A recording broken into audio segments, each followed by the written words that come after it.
What's going on, everybody? It's your boy Deluxe, and today I'm going to be giving you a beginner's guide to Fortnite. I'm going to be giving you 10 top tips for you if you are a brand new player. I'm going to tell you a little bit about Fortnite as well. So Fortnite is a free-to-play battle royale. PUBG and H1Z1 where it came before this, of course, and it's similar, very, very similar. But it does add a new building mechanism to the game. Now, with this, I'm going to be trying to give you some of the tips that I wish I knew at the very beginning while starting to play Fortnite. You guys seen me win a few games, and hopefully these tips help you win a few games here in the near future. If you see anything that is helpful, please leave a like on the video. And if you know of anything that would be of big assistance to anyone that is advanced or that is a beginner, please leave your comments down below to help out with the top 10. But let's go ahead and get into it.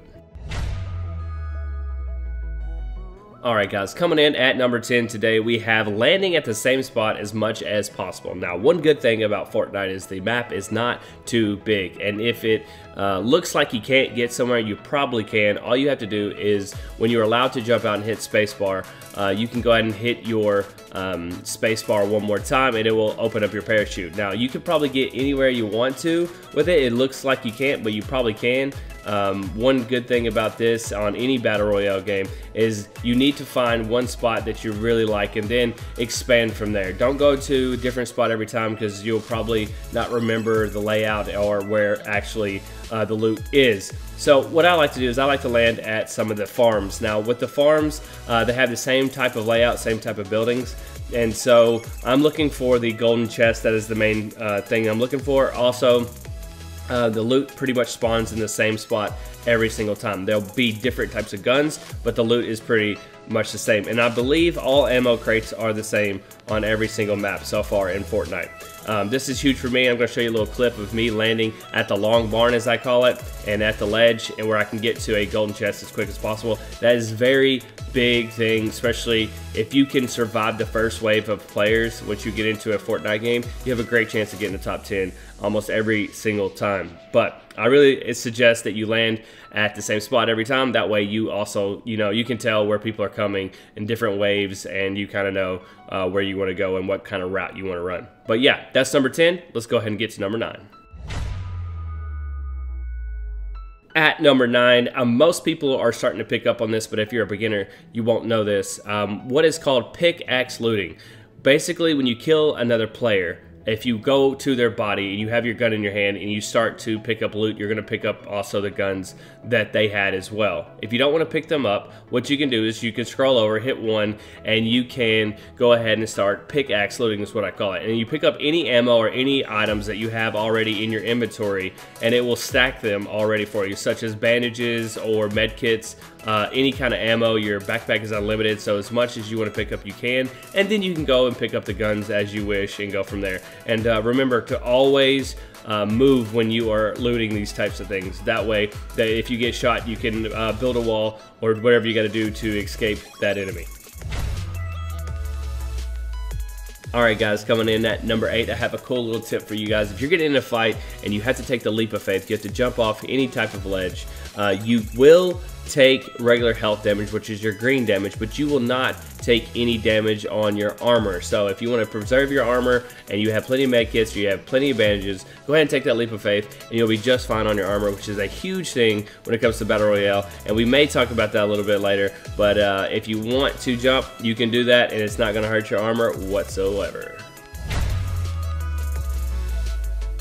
Moving on to number 7, guys, it is walls can basically save your life or your partner's life at any sudden moment. If you got bullets raining down on you or rockets, then putting down a simple F1 key can save your life. That is basically going to build you a wall, whether you have stone, whether you have wood, or whether you have steel. That stuff is going to be a lifesaver when you're trying to pick up a friend or go ahead and heal yourself, or basically just try to get to a different spot where you can get an advantage on your enemy.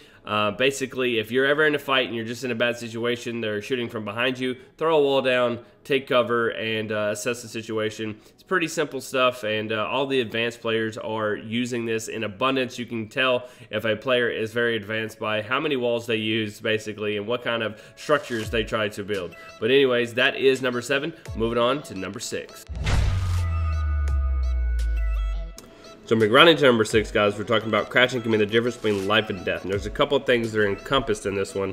When it comes down to aiming, if you crouch, of course, your accuracy goes up by a ton. It is proven. Even the devs came out and said, yes, this is true. And a couple of people on YouTube also does some myth-busting type of videos to prove that if you crouch, your accuracy does go up a ton. So when you're in doubt, just go ahead and crouch and try to get the best shots off that you can. If you are strafing, then of course your bullets are going to fly off to the left, off to the right. They may hit, but for the most part, crouching can save your life when it comes down to that stuff. And another part I want to talk about crouching. Crouching is also, it lowers the volume of your footsteps.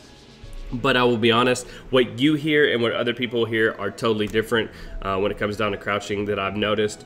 If you, let's say you're in duos and you're crouching by your friends can hear you crouching a ton louder than you can actually hear it. And same thing for your enemies. Yes, it does bring it down a lot, but know that what you hear is not what your enemy hears when it comes down to crouching. You can almost not hear your footsteps at all and hear other people's footsteps, but they can hear your footsteps way louder than you can hear theirs when it especially comes down to crouching. So I just want to throw that at you at number 6.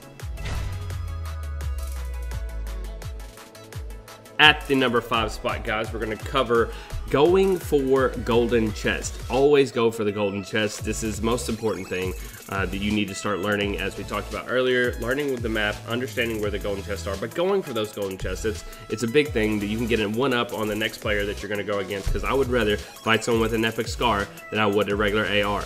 So that's a big thing for me, is getting that first upper hand, because once you kill that person, going to loot that next person usually is a harder thing to do, because you usually have more than one person around you at a time. If people hear gunshots bring people, and I tell my friends that all the time. So if you kill somebody, you already have that gun in hand. You don't have to go loot somebody that has an epic or anything like that, because they already got a chest. Go for the chest right away. It's going to help you get a lot of kills at the beginning of the game. I know a lot of people are going to be like, yeah, but everybody goes for the chest, but that is the key, is going for a chest that you know is there and where on the map that chest is. At number 4, guys, this one seems like a very simple one, but I'm going to cover it anyways. Going for supply drops. Supply drops just came out, and I can't tell you how many times people do not go for supply drops because they're too afraid to go in a 1v1 situation with somebody, and also they seem like they're so far away. But the map is not very big, and if you can see a supply drop, you can probably get to it before it hits. And now, this is not the case for everybody, but for the most part, it is the case, and you can get there. You might be able to tag somebody that is trying to loot one of these things, or you can get them because no one else thinks they can get there. And I promise you, I picked up a lot of them that people just don't know that they can get there in time. So I go for almost every supply drop that I see, because they're going to be an epic of some sort. Maybe an epic scar, maybe an epic rocket launcher, which is my favorite gun in the game. So definitely go for each one of these drops, especially now when they're brand new and a lot of people don't know about them. But there's a weird indication. You can just look up in the sky, find these big balloons, and they're usually just chilling out in the middle of fields that no one ever messes with. Alright guys, at number 3, I have something very simple for you. If you are gliding in, you can turn around and see who else is coming. I know I see a lot of people doing this as of late, and I'm very surprised that I see a lot of people doing this, but I've seen people do this in-game, is turn around to see how many people are around. But not only that, is you're looking for umbrellas. If you see umbrellas, that means that person has won a game, especially when it comes to solos. That means you're going to be in a dogfight with somebody. You might want to go ahead and try to take them on 1v1 at the beginning, and leave the person that has the regular parachute, just leave them alone and let them kind of meddle around. That way you take out the best player there, and you can take out the second best player in that zone. That is one of the biggest things that I've been doing lately. It's been helping my game, where I get 6, 7, 8 kills in a game, whether I get first, second, third, fourth, fifth, sixth, seventh, whatever. But I got a lot of kills because I kill people off the bat. There's going to be a big hindrance of me getting to the top 10. Number 2 is also a very simple one, ladies and gentlemen. If you are going to a tree, you want to hit the power points when you are there chopping down the tree, of course. But the bigger the tree, the more the wood. I know it sounds like something very simple, but I only cut down bigger trees when I have the chance to, because they're going to give me 40, 50, 60, 70, even 80 wood on each tree. Now, if you go to some of the bigger parts of the map, of course, with the bigger trees, you're going to get a ton of wood as quick as you need, but 999 is the most you can have, and I get there pretty quickly if I'm in any of those areas, but I don't cut down little trees to get there. So if you want steel, go with cars. It's the easiest way instead of messing with buildings, and that's my biggest thing for me, is if you want steel and you want wood, I don't mess with brick that much because it takes too much time. If I'm messing with steel, I'm going with the cars. If I'm messing with the wood, I'm going with the biggest trees I can see. At number 1, ladies and gentlemen, this one is something that I've been working on and some of the best players that play this game are doing. That is rebinding your keys. So if you use F1 for building a wall, or F2 for building a platform, or F3 for building stairs, I would use F1 for building a wall as another button on your mouse if you have it. Also for F3 for building stairs, because those are the two most used that I find, is F1 and F3, and I would rebind that with another key on your mouse. So my mouse has 4 buttons on it. I have mouse 1, mouse 2, mouse 3, and mouse 4 that are on the side of my mouse that I can use at any time, and I bind F1 for one of my buttons on my mouse, and then F3 for another button. That way I don't have to go there, and I can still right click and also click my 3rd and 4th button to my mouse. But whatever you want to do, if you want to go to the keyboard and have something that's a little bit easier to hit than F1, F2, F3, they're just very inconvenient when you are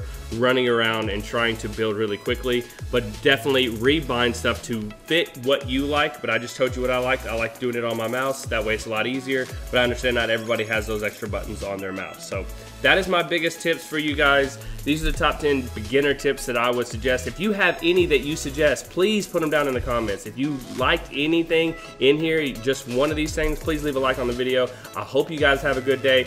Good luck out there in Fortnite, and I'll see you on the battlefield.